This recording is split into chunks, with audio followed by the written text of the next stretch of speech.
जानूला बऱ्याचशा गोष्टी आठवत नाही. म्हणजे तिला नेमकं काय आठवते काय नाही असं ताळमेळच बसत नाहीये आम्हाला. म्हणजे विश्वा, अरे तिला ना लग्न आधीच्या काही गोष्टी आठवत आहेत, काही नाही आठवत आहेत, पण लग्नानंतरचं काहीच आठवत नाहीये तिला. जयंतरावांना तर तिने ओळखलंच नाही. म्हणजे तिचं लग्न झालं हे तिला आठवत नाहीये? हो ना रे. जयंतराव किती आशेने तिला भेटायला गेले होते, तिने ओळखलंच नाही त्यांना. अगदी परक्या नजरेने ती पाहत होती जयंतरावांना. तिच्या डोळ्यात त्यांच्याबद्दलची ओळखच नव्हती. डॉक्टर म्हणतात की ती या परिस्थितीतून कधी कशी बाहेर येणार काही सांगता येत नाही, पण त्यांनी सांगितलं की काळजी घ्यायला हवी. तिला मानसिक धक्का बसेल असं काही करू शकत नाही. म्हणजे तिला जुन्या गोष्टींची अशी जबरदस्ती आपण आठवण नाही करून देऊ शकत. म्हणूनच बाळा माफ कर, पण आम्ही तुझी आठवण नाही करून देऊ शकत तिला. नाही सांगू शकत की तू तिचा जुना जवळचा मित्र आहेस. त्याचा तिला त्रास झाला तर मग काय करणार ना आपण. ओके काकू, तसंही जानूला त्रास होईल असं काही करायचं नाहीये मला. मी फोन करून यायला हवं होतं. अरे वेडा आहेस का तू? फोन करून काय येशील? अरे हे तू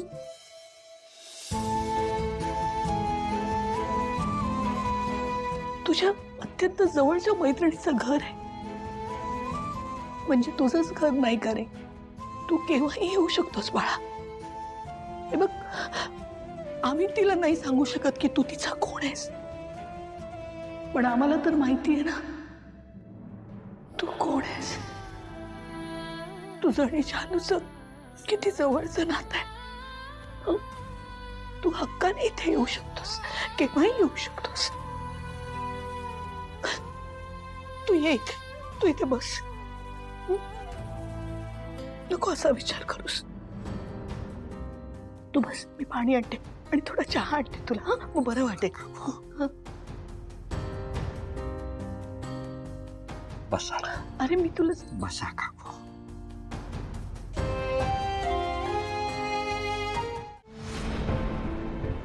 असं राहत आहे तर नाही रडायचं आहे आपण.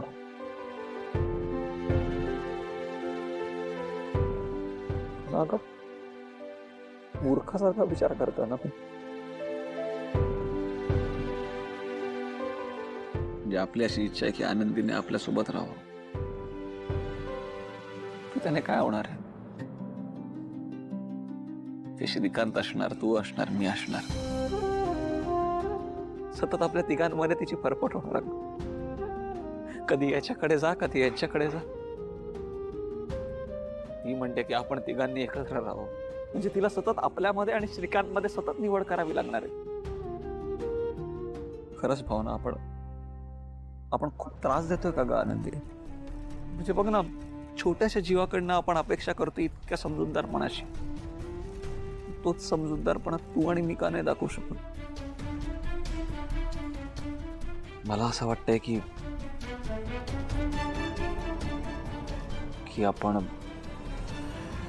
आपण आनंदीला जाऊ दे.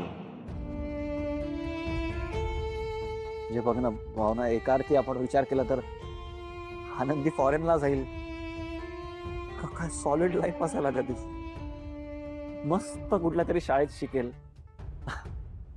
तिचं आयुष्य असेल तिथे. तर माहित नाही तो कुठल्या देशात नेतोय, पण माझ्या मते चांगलंच काहीतरी करेल ना. ती छान काळजी घेईल. शेवटी पोटची पोर आहे त्याची, तर चांगलंच करेल. नाही, मी चुकतो. आपण आनंदीला जाऊन देऊया.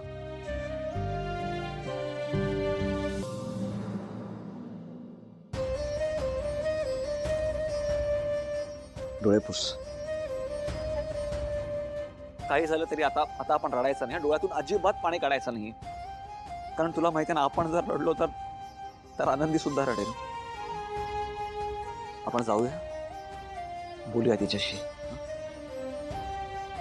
आणि तिला सांगूया की आपण तिला भेटायला येणार, ती सुद्धा आपल्याला भेटायला येणार आहे. हे सगळं असं छान सांगूया आपण. आणि ती श्रीकांत बाबासोबत खूप हॅपी राहील. चला असं. तू तिला पाहिलंस ना त्यावेळेला, तुला काय वाटतं हा जो आता तिला त्रास होतोय तो तेव्हा पण होत होता का? नाही नाही काकू, तसं काही जाणवलं नाही. आणि तिने का नाव बदललं यातलं काही माहिती नाहीये. हा, फक्त जेव्हा ती घरी काम करायची आणि मी समोर यायचो तेव्हा आपला चेहरा लपवायची. ती सुद्धा एवढं लक्ष नाही दिलं, पण माझ्या एंगेजमेंटच्या दिवशी तिने एक गाणं म्हटलं आणि त्यावरून मी तिला ओळखलं. मग तिने आपला चेहरा दाखवला आणि सगळं सत्य सांगितलं.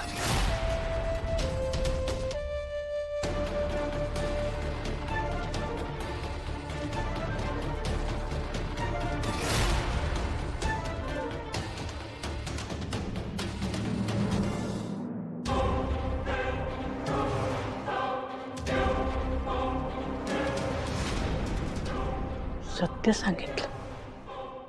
विश्वा, काय सांगितलं तिने? काही घडलं होतं का? विश्वा, तू सांग मला, काय तिने काय सांगितलं तुला? काय घडलं होतं?